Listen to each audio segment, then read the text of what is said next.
पाटगाव जाम्ब्रिजरा गामिनि रुद्र सिंह मुंनि सासे सुबुङा मैगं गोथां आबाद मावनानै गाव आथिङाव गसंथानो हादों आरो गावनि नखरखौ खांनायाव जाफुंसार जानो हादों। पाटगावनि रुद्र सिंह मुसाहारि बिथाङा लोगोसे दानि देरबोनाय जोहोलाव सेंग्रा सिख्लाफ्रा आरो रोंनानै थानाय सोलोंथाइ मोननानै गाव गावनि न'आवैनो थानाय जोहोलाव सेंग्रा सिख्लाफ्रा साख्रिखौल' भरसा खालामालासे आबाद मावनायजोंबो गावनि जिउखौ खांनो हायो आरो गावनि आथिङाव गसंथानो हायो होननानै थुलुंगा होदों रुद्र सिंह मुसाहारि बिथाङा।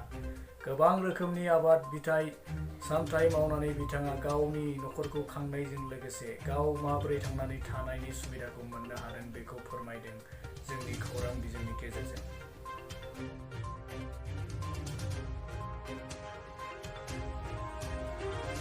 आंनि मुङा रुद्र सिंह मुसाहारि, गामिया जाम्ब्रिजरा। आंथ' समफोरखौ गोसोआव गैला, मथा मथि दा बाहाय मावफैनाया बेनि सिगांबो बै मिलनपुर होननाय गामियाव मावबोदोंमोन। दा बाहाय मावफैनाया 8 बोसोरसो जाबाय। बेवहाय सिगाङाव माने जोङो फार्स्ट स्टार्टिंआव बाहाय 16 बिगा लानानै मावदोंमोन आङो। बेनि उनाव दा ओरैबो बारायनानै बे जायगा दाबसेयाव 25 बिगा जाबाय आरो ओरै हाइरड बारनानै 24 आरो 32.5 बिगा दं। ओरै साहाथिं आलु दं, कफि दं, बिदिनो मा होनोमोनलाय बेसर दं आरो बिनिफ्राय माबाबो दंमोन नामा मटर दं।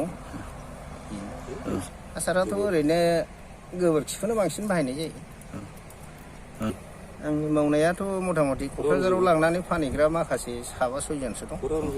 बिसोर लाङो, ओमफ्राय आं बाजाराव फानो, सेरफांगुरि फानो, पाटगाव फानो, आलांगि फानो, सेलेखा, एखमबा जाहारबारि, बिसमुरि बाजाराव फानो आरो बे लकेलनि फिसा फिसौ फायखारिफ्राबो बेनिफ्रायनो लांनानै फानहैयो आरो पाटगावआव फानग्रा, आलांगियाव फानग्रा बिसोरबो फिसा लांनानै फानहैयो।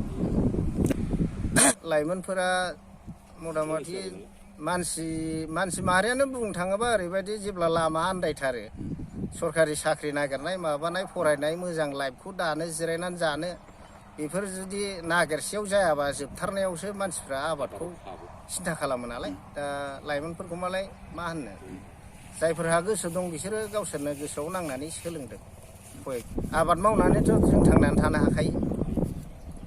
माइ थानांगोन आरो गोरान आबादफोरा जेरै मैगं थाइगंजोंथ' मोजां मुलाम्फा जायो, थारमाने बाजार साहिदाजोंसो। बाजाराव जुदि मोजां दाम जायोबा मुलाम्फा जायो। टमेट'फ्रा जेन'बा 200 मन, 250 मन बा 300 मन गाहाम जायो बिगायाव। दा बेखौ जों टमेट'खौ फोथांनानै लाखिनो हायोबा बिगायाव 200 मन जायोबाबो जों थाइबा केजियावबो बुरजा फैसा मोनो बाजाराव फाननो हायोबा। रकलिफ्रा जेरै बिगायाव माबासो जायो 6000सो, 5500, 6000सो, 10 थाखा दाल मोनोबा मेक्सिमाम फैसा जायो। फुलकबिफ्राबो बिदिनो जेन'बा 6500, 7000सिम जायो। मुलाम्फाखौ मोननो हायो आरोखि। माने आबादखौ आबाद बादि मावनानै मोजां जाहोनांगौ बेल'।